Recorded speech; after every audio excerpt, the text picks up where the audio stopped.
بسم اللہ الرحمن الرحیم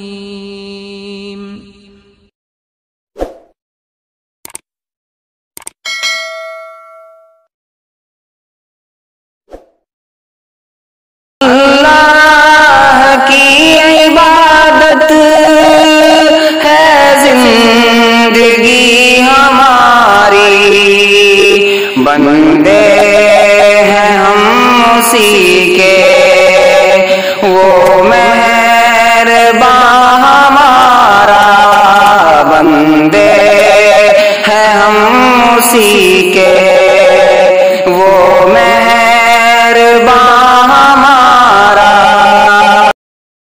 لیکن افسوس کے ساتھ کہنا پڑتا ہے آج امت مسلمہ میں کتنے ایسے لوگ ہیں جو اللہ کی ذات کو چھوڑ کر کسی اور کے سامنے اپنے سر کو جھکا رہے ہیں، اللہ کو چھوڑ کر دوسروں کے لیے رکوع کر رہے ہیں۔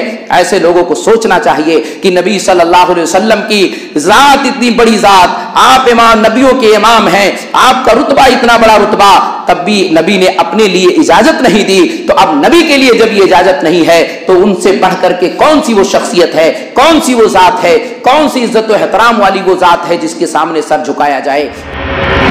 اس لیے تو اللہ کے نبی صلی اللہ علیہ وسلم نے ارشاد فرمایا، صحیح مسلم کتاب الاقضیہ کی روایت ہے، مائی عائشہ رضی اللہ تعالیٰ عنہ کہتی ہیں اللہ کے نبی نے ارشاد فرمایا کہ اگر من عمل عملا لیس علیہ امرنا فہو رد، اگر کوئی شخص وہ کام کرے جس پر ہمارا حکم نہیں ہے، نبی صلی اللہ علیہ وسلم کا طریقہ نہیں ہے، وہ عمل کتنا ہی خوبصورت ہو اللہ کے ہاں مردود ہے، ایسے عمل کا کوئی اجر و ثواب نہیں ملتا ہے۔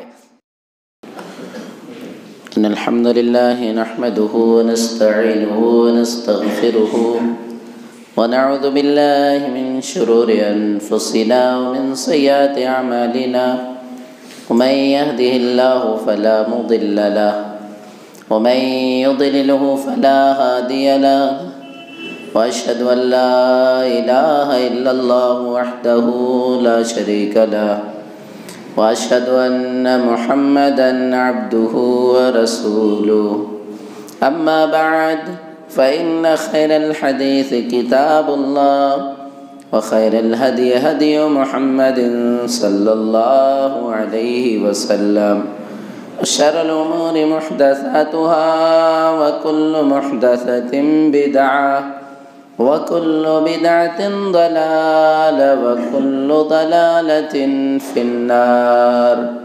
فاعوذ بالله السميع العليم من الشيطان الرجيم، بسم الله الرحمن الرحيم، قاف والقرآن المجيد، بل عجبوا أن جاءهم منذر منهم فقال الكافرون هذا شيء عجيب، أإذا متنا وكنا ترابا ذلك رجع بعيد، قد علمنا ما تنقص الأرض منهم وعندنا كتاب حفيظ، بل كذبوا بالحق لما جاءهم فهم في أمر مريج، أفلم ينظروا إلى السماء فوقهم كيف بنيناها وزيناها وما لها من فروج، والأرض مددناها وألقينا فيها رواسي وأنبتنا فيها من كل زوج بهيج، تبصرة وذكرى لكل عبد منيب، ونزلنا من السماء ماء مباركا فأنبتنا به جنات وحب الحصيد، والنخل باسقات لها طلع نضيد، رزقا للعباد، وأحيينا به بلدة ميتا كذلك الخروج، كذبت قبلهم قوم نوح وأصحاب الرس وثمود وعاد وفرعون وإخوان لوط وأصحاب الأيكة وقوم تبع، كل كذب الرسل فحق وعيد، أفأعينا بالخلق الأول بل هم في لبس من خلق جديد۔ وقال الله تعالى في موضع آخر: وما خلقت الجن والإنس إلا ليعبدون. وقال النبي صلى الله عليه وسلم عن عائشة رضي الله تعالى عنها قالت قال رسول الله صلى الله عليه وسلم من عمل عملا ليس عليه أمرنا فهو رد. رواه مسلم في کتاب الاقضیاء. حاضرین جمعہ، نوجوان ساتھیوں، معصوم اور عزیز بچوں، پردہ نشین ماں اور بہنیں، تمام قسم کی حمد و ثنا، تعریف اور توصیف، کبریائی اور بڑائی اس وحدہ لا شریک خالق کائنات، مالک ارض و سما کے لیے، اس کے بعد بے شمار بے حد و حساب انگنت درود و سلام نازل ہو تمام انبیاء کرام پر، خصوصاً آخری نبی سید الانبیاء، شفیع المذنبین، تاجدار بطحہ جناب محمد عربی صلی اللہ علیہ وسلم پر. اللہم صلی علی محمد وعلی آل محمد کما صلیت علی ابراہیم وعلی آل ابراہیم انک حمید مجید. اللہم بارک علی محمد وعلی آل محمد کما بارکت علی ابراہیم وعلی آل ابراہیم انک حمید مجید. پچھلے خطبہ جمعہ میں توحید ربوبیت کے تعلق سے میں نے بتایا تھا کہ مکہ کے مشرک بھی توحید ربوبیت کو مانتے تھے، لیکن اس کے باوجود بھی اللہ رب العالمین کے ساتھ دوسرے کو شریک کرتے تھے. اس کے دلائل بھی میں نے آپ کے سامنے رکھے تھے کہ ان کے ذہن و دماغ میں یہ بات تھی کہ شاید اللہ نے نیک بندوں کو، اولیاء اللہ کو، جو اللہ کے خاص بندے ہیں، ان کو کچھ عہدہ دے کے رکھا ہے، کچھ رتبہ اور مرتبہ دے کے رکھا ہے. یہ ان کے ذہن و دماغ میں بات تھی. اللہ نے اس کی تردید کر دی کہ خبردار، اللہ نے کسی کو کچھ رتبہ اور مرتبہ نہیں دیا، کچھ فیصلہ نہیں دیا اللہ نے کہ کچھ اختیار کسی معاملے میں دے. اسی طرح ان کے ذہن و دماغ میں بات تھی کہ ان نیک لوگوں کا ہم وسیلہ لے لیں گے. اللہ نے اس چیز کی بھی تردید کی کہ خبردار، تمام وسیلہ جتنا اللہ جب ہمارے قریب ہے، بالکل شہ رگ سے بھی زیادہ قریب ہے، تو اللہ کے دربار میں پہنچنے کے لیے وسیلے کی کوئی ضرورت نہیں ہے. یہ الگ مسئلہ ہے کہ ہم نیک اعمال کے ذریعے سے، اسی طریقے سے اللہ کے اسماء حسنیٰ کے ذریعے سے، اسی طریقے سے ہم نیک آدمی کی دعاؤں کے ذریعے سے اللہ رب العالمین کا وسیلہ پکڑ سکتے ہیں. لیکن جو عوام کے ذہنوں میں ہے، مشرکین مکہ کا جو عقیدہ تھا کہ ان بزرگوں سے، اللہ کے ولیوں سے، نیک بندوں سے ہم وسیلہ پکڑیں گے، اللہ نے اس کی تردید کر دی. خبردار، یہ معاملہ اللہ کے ہاں نہیں چلے گا. اسی طریقے سے ان کے ذہن و دماغ میں بات تھی کہ ہمارے سفارشی بن جائیں گے، ہم بڑے گنہگار ہیں، ہم بڑے خطا کار ہیں، یہ نیک اللہ والے ہیں، کل قیامت کے دن ہماری سفارش کر دیں گے. اللہ نے اس کی بھی تردید کر دی کہ شفاعت اللہ کے حکم سے کی جائے گی، جس کے لیے اللہ کہے گا اس کے لیے شفاعت کی جائے گی. تو یہ ساری چیزیں اللہ نے کلیئر کر دی. آج کے خطبہ جمعہ میں اب توحید الوہیت اور توحید الوہیت کے تعلق سے تفصیلی معلومات انشاءاللہ آپ کے سامنے رکھی جائے گی. یہ آپ کے ذہن و دماغ میں ہونا چاہیے کہ توحید الوہیت ہی اصل توحید ہے.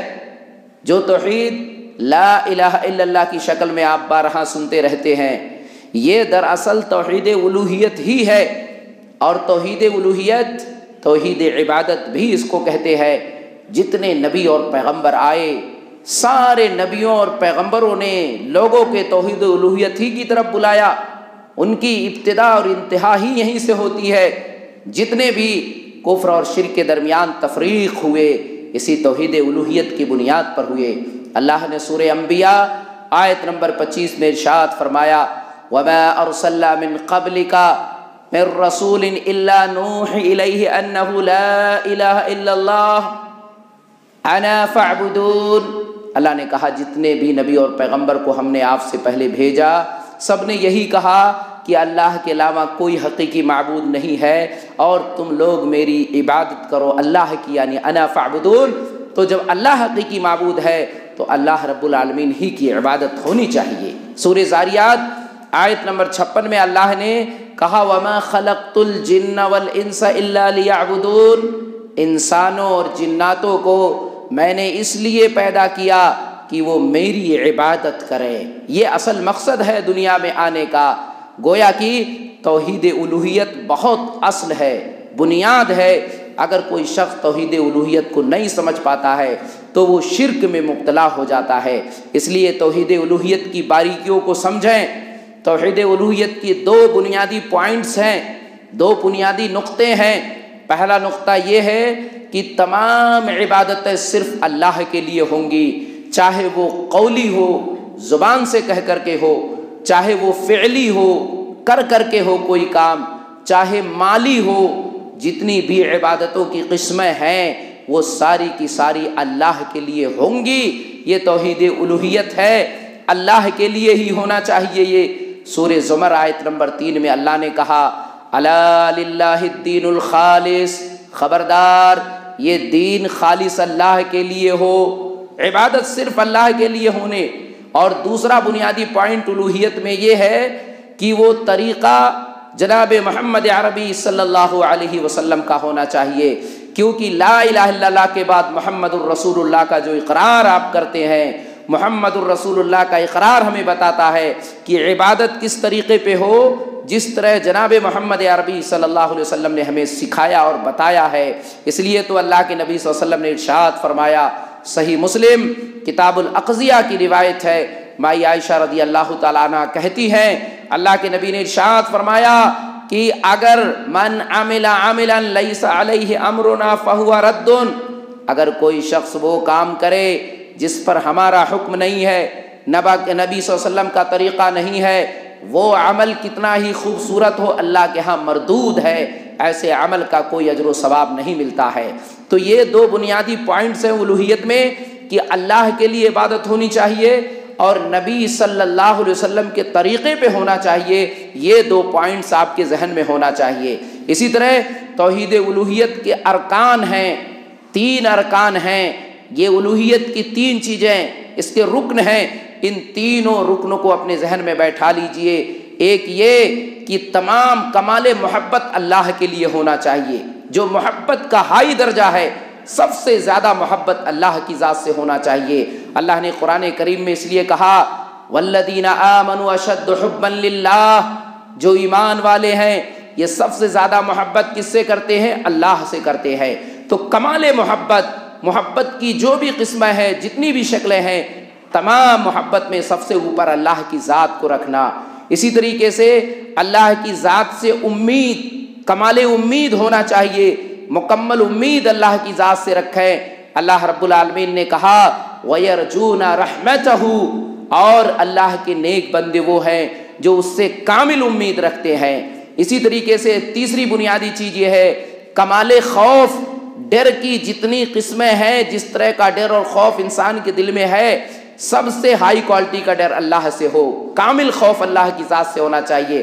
اللہ نے سورہ اسراء کے اندر بھی اس چیز کا ذکر کیا وَيَخَافُونَ رَحْمَتَهُ، اللہ رب العالمین کی خوف سے ڈرتے ہیں، اللہ کے خافون عذابہ، اللہ کے عذاب سے ڈرتے ہیں، اللہ کی رحمت کی امید کرتے ہیں۔ وَيَخَافُونَ رَحْمَتَهُ، اللہ کے نیک بندے وہ ہیں جو اللہ کی رحمت کی امید ہوتے ہیں اور اللہ کے عذاب سے ڈرتے ہیں۔ یہ بہت بنیادی چیز ہے۔ اور سورہ فاتحہ جب آپ پڑھتے ہیں تو سورۃ الفاتحہ کے اندر آپ دیکھیں سب سے پہلے اللہ نے کمال محبت کو بیان کیا ہے، پھر اللہ نے کمال امید کو بیان کیا ہے، پھر اللہ نے کمال خوف کو بیان کیا ہے۔ تینوں چیزیں لگاتار 1 2 3 آیتیں جو شروع میں ہیں، تینوں چیز موجود ہیں۔ الحمدللہ رب العالمین الرحمن الرحیم مالک یوم الدین۔ اب یہاں تمام تعریف کس کے لیے؟ تو تمام جہان کا رب ہے، رب العالمین تمام جہان کا رب ہے۔ اب ظاہر سی بات ہے جو تمام جہان کا رب ہے تو محبت بھی ہمیں اسی رب سے کرنا چاہیے، اسی رب سے ہماری محبت ہونی چاہیے۔ اور الرحمن الرحیم، جب اللہ رحیم ہے، مہربان ہے، دیالو ہے، رحم دل ہے تو ظاہر سی بات ہے اللہ سے امید ہمیں کہنا چاہیے. جسے شفقت اور رحمت کی صفت معلوم ہو، رحمت اور شفقت جسے ملے اسی سے ہم امید بھی کرتے ہیں. مالک یوم الدین، اور قیامت کے دن کا جب مالک وہ ہے تو ہمارے دل میں خوف بھی اسی کی ذات سے ہونا چاہیے. اس کے بعد ہم کہتے ہیں ایاک نعبد و ایاک نستعین، کہ اللہ ہم تیری ہی عبادت کرتے ہیں اور تجھ سے ہی مدد طلب کرتے ہیں. تو یہ بنیادی باتیں ہیں جو آپ کے ذہن و دماغ میں ہونا چاہیے. اب آئیے توحید الوہیت، چاہے آپ زبان سے کوئی عبادت کریں جیسے ذکر و اذکار ہم زبان سے کرتے ہیں، چاہے آپ فعلی طور سے کوئی عبادت کریں، فعلی کا مطلب ہم رکوع کرتے ہیں، سجدہ کرتے ہیں، یا مالی عبادت کا مطلب قربانی کرتے ہیں، نذر و نیاز دیتے ہیں. یہ تمام عبادتیں خالص کس کے لیے ہونی چاہیے؟ اللہ کے لیے ہونا چاہیے. قرآن کریم سورہ انعام آیت نمبر 162 اور 63 میں اللہ نے اسی چیز کو بیان کیا. قل ان صلاتی و نسکی و محیای و مماتی للہ رب العالمین. اے اللہ کے نبی صلی اللہ علیہ وسلم آپ کہہ دیجئے قل ان صلاتی، میری نماز، میری قربانی، میرا زندہ رہنا، میرا مر جانا للہ رب العالمین لا شریک لہ وبذالک امرت وانا اول المسلمین. اللہ رب العالمین کے لیے تمام چیزیں ہیں، اسی چیز کا میں حکم دیا گیا ہوں. اللہ کا کوئی ساجی اور شریک نہیں ہے اور سب سے پہلے میں اس کا مطیع اور فرمانبردار ہوتا ہوں. تو جتنی بھی عبادتیں ہیں خالص اللہ کے لیے ہونا چاہیے، جیسا کہ قرآن کریم کی آیت نے وضاحت کر دی. صحیح مسلم کی روایت ہے، عبداللہ ابن مسعود رضی اللہ تعالیٰ عنہ کہتے ہیں کہ اللہ کے نبی صلی اللہ علیہ وسلم ہمیں تشہد سکھاتے تھے. اور تشہد جو اللہ کے نبی سکھاتے تھے تو کیسے سکھاتے تھے؟ صحابی کہتے ہیں یعلمنا التشہد کما یعلمنا السورہ من القرآن الکریم.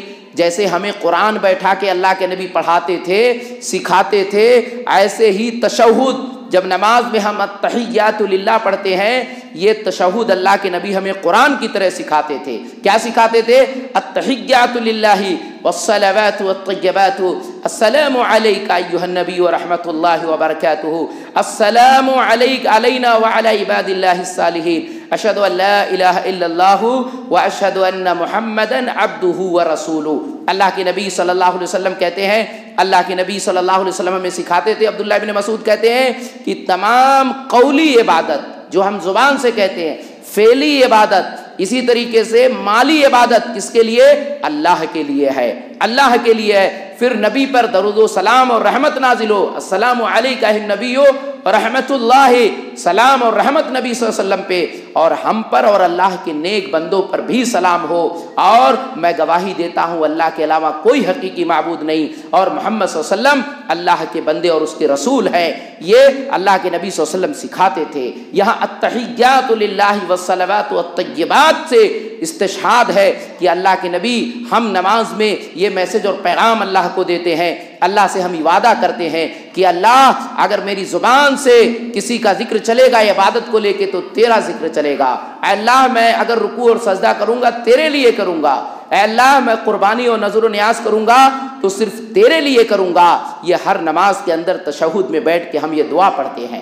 اسی طریقے سے قیام، نماز میں ہم کھڑے ہوتے ہیں، یہ قیام جس طرح بے حس و حرکت باادب کھڑے رہتے ہیں، جیسے ایک تصویر ہوتی ہے، تصویر ہلتی نہیں ہے، چپ چاپ تصویر اپنی جگہ پہ لگی ہوئی ہوتی ہے، ایسے ایک نمازی نماز میں اللہ کے سامنے بے حس و حرکت کھڑا رہتا ہے، باادب کھڑا رہتا ہے، اپنے آپ کو ہلاتا جلاتا نہیں ہے. ایسے ہی اگر اللہ کو چھوڑ کر کسی اور کے لیے ہم کھڑے ہوتے ہیں، یہ ادب و احترام جو نماز میں ہم اللہ کے لیے کر رہے ہیں، اگر یہ ادب و احترام ہم نے کسی انسان کے لیے کر لیا، کسی اور کے لیے کر لیا، تو یاد رکھیے یہ شرک ہے، یہ الوہیت میں اللہ کے ساتھ غداری ہے. اللہ نے قرآن کریم میں ارشاد فرمایا سورہ بقرہ آیت نمبر 238 میں، حافظوا علی الصلوات والصلاۃ الوسطی وقوموا للہ قانتون. اے لوگو اللہ کے لیے کہا حافظوا علی الصلوات، اے لوگو نمازوں کی پابندی کرو، والصلاۃ الوسطی، اور عصر کی نماز تو خصوصی طور سے اس کی پابندی کرو، اور وقوموا للہ قانتین، اللہ کے لیے مطیع اور فرما بردار ہو کر کے کھڑے ہو جاؤ. تو یہ قیام جو ہے باادب کھڑا ہونا یہ اللہ کی ذات کے لیے خاص ہے، کسی انسان کے لیے ہم ایسے نہیں کھڑے ہو سکتے ہیں۔ حدیث میں ہے، ترمذی کی روایت ہے، بڑی مشہور روایت ہے، ابو مجلس کہتے ہیں حضرت امیر معاویہ رضی اللہ تعالی عنہ کا دور ہے، وہ نکلتے ہیں، خلیفہ وقت ہیں، دیکھا عبداللہ بن زبیر اور ابن صفوان موجود ہے، انہوں نے دیکھا امیر معاویہ رضی اللہ تعالی عنہ جا رہے ہیں، انہوں نے ان کو دیکھ کر کے جب دیکھا کہ وہ نکل رہے ہیں دونوں کھڑے ہو گئے۔ جب وہ دونوں کھڑے ہو گئے تو ابو معاویہ رضی اللہ تعالیٰ عنہ جو صحابی رسول ہیں، کاتب وحی ہیں، کیا کہتے ہیں؟ اجلسا، اے دونوں شخص جو تم نے یہ حرکت کی مجھے دیکھ کے ابھی کھڑے ہو گئے، فوراً اجلسا، فوراً بیٹھ جاؤ۔ کیوں؟ سمعت رسول اللہ صلی اللہ علیہ وسلم یقول، میں نے اللہ کے نبی صلی اللہ علیہ وسلم کو فرماتے ہوئے سنا، من سرہ ان یتمثل لہ الرجال فلیتبوأ مقعدہ من النار، اگر کوئی شخص یہ چاہے کہ لوگ تصویر کی طرح میرے سامنے کھڑے ہو جائیں، باادب میرے سامنے لوگ کھڑے رہیں، اگر کوئی یہ پسند کرتا ہے تو اس شخص کو جان لینا چاہیے کہ اپنا ٹھکانہ وہ جہنم بنا لے۔ فلیتبوأ مقعدہ من النار، یہ معمولی جرم نہیں ہے، اتنا بڑا جرم ہے کہ توحید الوہیت میں خلل ہے، اللہ ایسے بندے کو جہنم میں ڈال دے گا۔ تو اندازہ لگائیے، کہیں ایسا تو نہیں کہ ہماری زندگیوں میں، کہیں ایسا تو نہیں ہمارے رہن سہن میں، کہیں ایسا تو نہیں کہ ہم کسی شخص کو دیکھ کر کے یہ معاملہ کرتے ہیں، باادب کھڑے ہو جاتے ہیں جیسے اللہ کے لیے کھڑا ہونا چاہیے، اسی طرح ادب و احترام کا معاملہ کرتے ہیں۔ اگر ایسا ہے تو الوہیت میں غداری ہے، اللہ کے ساتھ آپ شرک کر رہے ہیں اور اللہ کی نظر میں آپ مجرم ہیں، ہمیں اور آپ کو دیکھنا پڑے گا، غور کرنا پڑے گا۔ اسی طریقے سے ہم دیکھیں نماز میں ہم رکوع کرتے ہیں، قیام کے بعد رکوع کا حصہ آتا ہے، پھر رکوع کے بعد کھڑے ہوتے ہیں سیدھے، اس کے بعد سجدہ کرتے ہیں۔ تو کھڑے ہونے کے بارے میں تو میں نے وضاحت کر دی، اب رکوع اور سجدے کا مسئلہ دیکھیں۔ یہ نماز میں جو رکوع، جس طرح ہم تھوڑا سا سر جھکاتے ہیں یہ رکوع ہے، اور پورا سر جھکا لیتے ہیں، زمین میں چلے جاتے ہیں، اس کو سجدہ کہتے ہیں۔ تو یہ رکوع اور سجدہ صرف اللہ کی ذات کے لیے ہونا چاہیے۔ اللہ نے سورہ حج آیت نمبر 22 میں ارشاد فرمایا، یا ایھا الذین آمنوا ارکعوا واسجدوا واعبدوا ربکم وافعلوا الخیر لعلکم تفلحون۔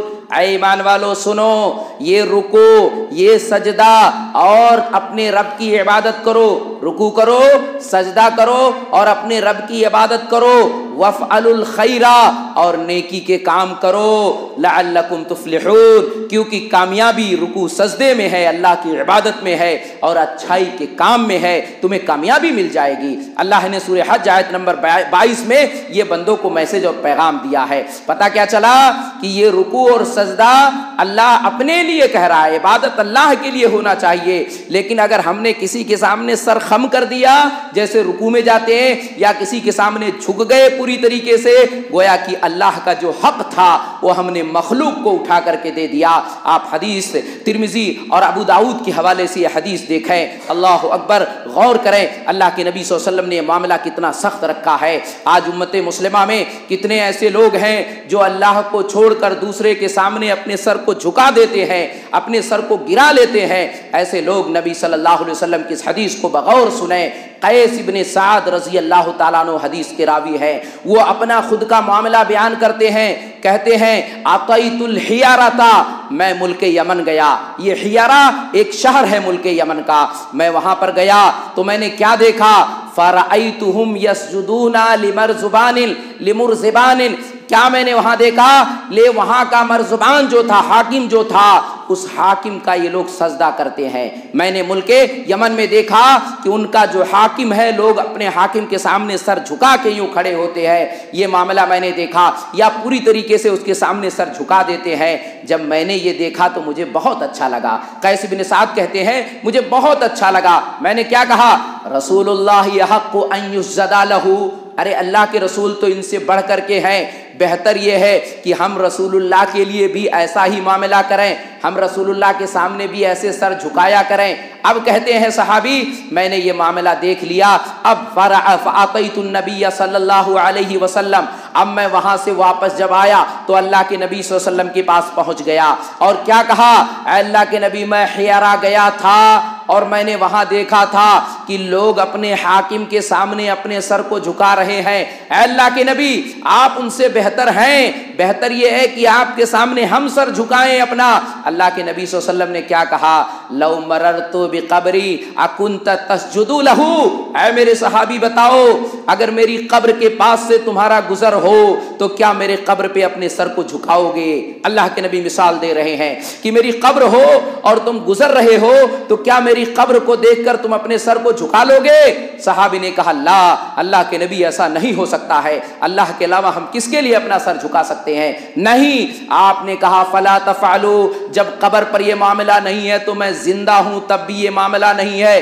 فلا تفعلوا، اب زندہ ہوں تب بھی یہ چیز نہیں ہے۔ اور سنو، لو کنت آمرن، اگر میں حکم دینے والا ہوتا سجدے کا، لَأَمَرْتُ النِّسَاءَ أَن يَسْجُدْنَ لِأَزْوَاجِهِنَّ لِمَا جَعَلَ اللَّهُ لَهُمْ عَلَيْهِنَّ مِنَ الْحَقِّ، تو میں ان عورتوں کو کہتا اے عورتوں تم اپنے شوہروں کے سامنے اپنے سر کو جھکایا کرو، اے عورتوں اپنے شوہروں کا سجدہ کیا کرو، کیونکہ شوہروں کے حقوق اتنے ہیں، اتنے زیادہ حقوق ان شوہروں کے ہیں کہ ان کا حق ادا کرنے کے لیے میں عورتوں کو کہتا کہ اے عورتوں روز ڈیلی اپنے شوہر کے سامنے اپنے سر کو جھکا لیا کرو، سجدے میں چلی جایا کرو۔ لیکن میں نے عورتوں کو جب حکم نہیں دیا تو میں کیسے حکم دے سکتا ہوں کسی اور کو؟ اندازہ لگائیے، غور کیجئے کتنی واضح اور کلیئر حدیث ہے، اس سے واضح اور صاف حدیث اور کون سی حدیث ہوگی؟ لیکن افسوس کے ساتھ کہنا پڑتا ہے آج امت مسلمہ میں کتنے ایسے لوگ ہیں جو اللہ کی ذات کو چھوڑ کر کسی اور کے سامنے اپنے سر کو جھکا رہے ہیں، اللہ کو چھوڑ کر دوسروں کے لیے رکوع کر رہے ہیں۔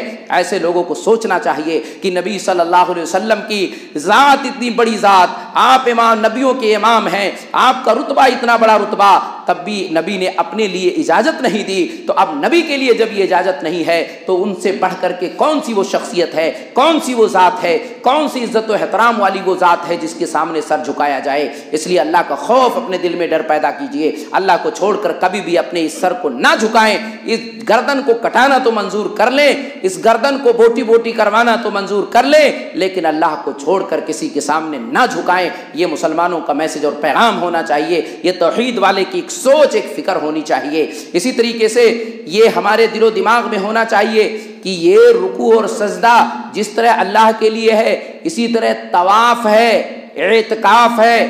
طواف اللہ کے لیے، اللہ کے گھر کا ہی صرف طواف ہے، اعتکاف صرف اللہ کے لیے ہونا چاہیے، یہ بھی ہمارے ذہن و دماغ میں ہونا چاہیے۔ طواف کا مطلب کسی چیز کا چکر لگانا، یہ طواف صرف خانے کعبہ کا ہے، اللہ کے گھر کا ہے۔ ہر عمرہ کرنے والا، ہر حج کرنے والا طواف کرتا ہے اللہ کے گھر کا۔ کیوں؟ اللہ نے قرآن کریم سورۃ البقرہ آیت نمبر 125 میں ارشاد فرمایا وَأَعِدْنَا إِلَىٰ إِبْرَاهِيمَ وَإِسْمَاعِيلَ أَن طَهِّرَ بَيْتِيَ لِلطَّائِفِينَ وَالْعَاكِفِينَ وَالرُّكَّعِ السُّجُودِ، ہم نے ابراہیم علیہ السلام سے اور اسماعیل علیہ السلام سے یہ پکا وعدہ لیا تھا کہ میرے اس گھر کو پاک صاف رکھو گے، کس کے لیے؟ جو لوگ اللہ کے گھر کا طواف کریں گے، جو لوگ اللہ کے گھر کا اللہ کے گھر میں اعتکاف کریں گے، جو رکوع اور سجدہ کریں گے، ایسے لوگوں کے لیے گویا کہ قرآن کی آیت بتلاتی ہے کہ طواف صرف خانہ کعبہ کا ہونا چاہیے، صرف خانہ کعبہ کا، اور اعتکاف صرف اللہ کے لیے۔ رکوع اور سجدے کی بات تو میں نے بتا ہی دی آپ کو، تو اندازہ لگائیے، غور کیجئے، اللہ کے نبی صلی اللہ علیہ وسلم نے کتنی خطرناک بات کہی۔ صحیح مسلم کی روایت دیکھیں، اگر ہم اللہ کے لیے اعتکاف نہ کر کے کسی اور کے لیے ہم نے اعتکاف کیا، اللہ کے اعتکاف چھوڑ دیا، اللہ کے لیے کسی اور کو راضی کرنے کے لیے اعتکاف کر رہے ہیں، کسی اور جگہ اعتکاف کر رہے ہیں اللہ کے گھر کو چھوڑ کر کے، تو دیکھیے اللہ کے نبی صلی اللہ علیہ وسلم نے کیا ارشاد فرمایا۔ ابو ہریرہ رضی اللہ تعالیٰ عنہ حدیث کے راوی ہے، اللہ کے نبی نے فرمایا خیر لہ ان یجلس احدکم علی جمرۃ فتحرق ثیابہ فتخلص الی جلدہ خیر لہ ان یجلس علی قبر، ایک آدمی قبر پر بیٹھے، قبر پر معتکف ہے، جمع ہوا ہے، بیٹھ گیا ہے، سالوں سال سے قبر پہ بیٹھا ہوا ہے۔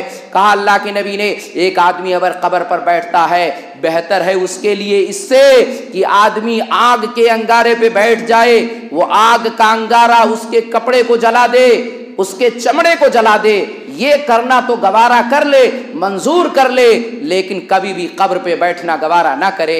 اللہ اکبر، اندازہ لگائیے، غور کیجئے، نبی صلی اللہ علیہ وسلم نے کتنے واضح طور سے فرما دیا کہ امت محمدیہ میں شرک کہاں سے آئے گی، مسلمانوں کی گمراہی کے دروازے کہاں سے کھلیں گے، اور نبی نے اس کو بند کرنے کے لیے کتنا سخت جملہ کہا۔ اسی طرح صحیح بخاری اور مسلم کی روایت اور ہے کہ طواف قبروں کا نہیں ہونا چاہیے، طواف صرف اللہ کے گھر خانہ کعبہ کا ہونا چاہیے۔ طواف اللہ کے گھر کو چھوڑ کر کسی کا بھی کریں گے تو یہ جرم ہے۔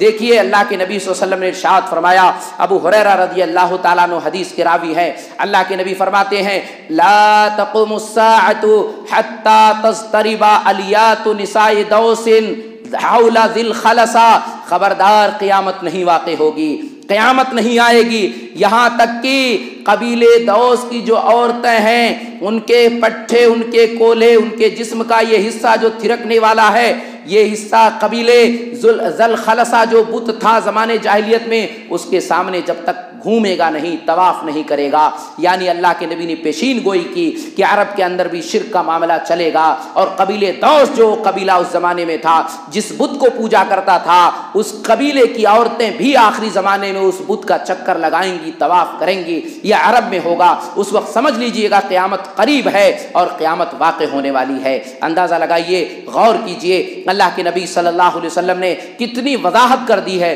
قرآن کریم میں توحید الوہیت کو کتنے واضح انداز میں بیان کر دیا گیا ہے کہ عبادت ہو تو صرف اللہ کے لیے ہو، چاہے زبان سے آپ عبادت کریں، چاہے عمل سے کر کے بتائیں، چاہے آپ مال سے عبادت کریں، یہ صرف اللہ کے لیے ہونا چاہیے۔ اور ہم نماز کے اندر التحیات پڑھ کے، تشہد پڑھ کے اسی بات کا اقرار کرتے ہیں کہ اللہ عبادت کی ساری قسمیں تیرے لیے کریں گے۔ اب ہم جیسے نماز میں کھڑے ہوتے ہیں ایسا کھڑا ہونا کسی کے لیے نہیں ہو، جس طرح نماز میں رکوع اور سجدے کرتے ہیں ایسا رکوع اور سجدہ کسی کے لیے نہیں ہونا چاہیے۔ طواف صرف اللہ کے گھر کا ہونا چاہیے، اور اعتکاف صرف اللہ کے لیے ہم بیٹھیں، اللہ راضی ہو جائے، کسی اور چیز کے لیے اعتکاف نہ ہو، کسی اور کو خوش کرنے کے لیے اعتکاف نہ ہو۔ یہ وہ توحید الوہیت ہے جسے ہم چیک کریں، اپنے آپ دیکھیں کہیں اس میں کمی تو نہیں ہے۔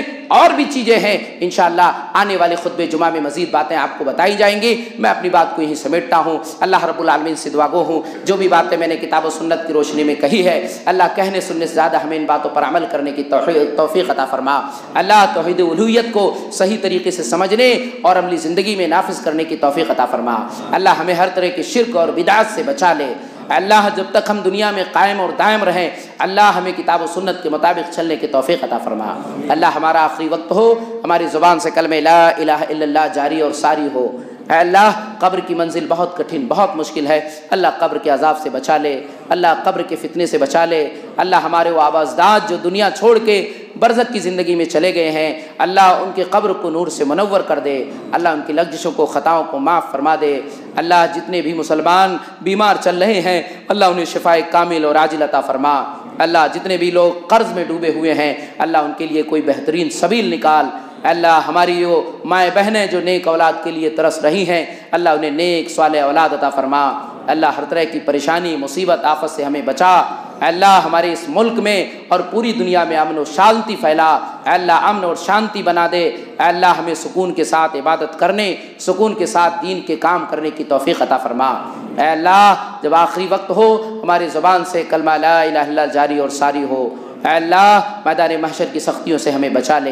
اے اللہ میدان محشر میں نبی صلی اللہ علیہ وسلم کے ہاتھوں سے حوض کوثر کا پانی ہمیں عطا فرما۔ اللہ قیامت کے دن ہمارا رزلٹ ہمیں سیدھے ہاتھ میں تھما۔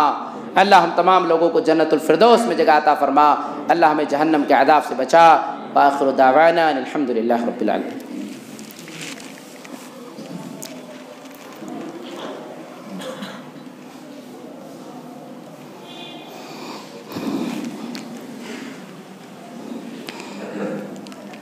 إن الحمد لله نحمده ونستعينه ونستغفره ونعوذ بالله من شرور أنفسنا ومن سيئات أعمالنا من يهده الله فلا مضل له ومن يضلل فلا هادي له وأشهد أن لا إله إلا الله وحده لا شريك له وأشهد أن محمدا عبده ورسوله أما بعد فإن خير الحديث كتاب الله وخير الهدي هدي محمد صلى الله عليه وسلم وشر الأمور محدثاتها وكل محدثة بدعة وكل بدعة ضلالة وكل ضلالة في النار. فأعوذ بالله السميع العليم من الشيطان الرجيم. بسم الله الرحمن الرحيم. يا أيها الذين آمنوا صلوا عليه وسلموا تسليما. اللهم صل على محمد وعلى آل محمد كما صليت على إبراهيم وعلى آل إبراهيم إنك حميد مجيد. اللهم بارك على محمد وعلى آل محمد كما باركت على إبراهيم وعلى آل إبراهيم إنك حميد مجيد. عباد الله رحمكم الله، إن الله يأمر بالعدل والإحسان وإيتاء ذي القربى وينهى عن الفحشاء والمنكر والبغي يعظكم لعلكم تذكرون. اذكروا الله يذكركم وادعوه يستجب لكم ولذكر الله تعالى أعلى وأولى وأعظم وأتم وأكبر. قم الله.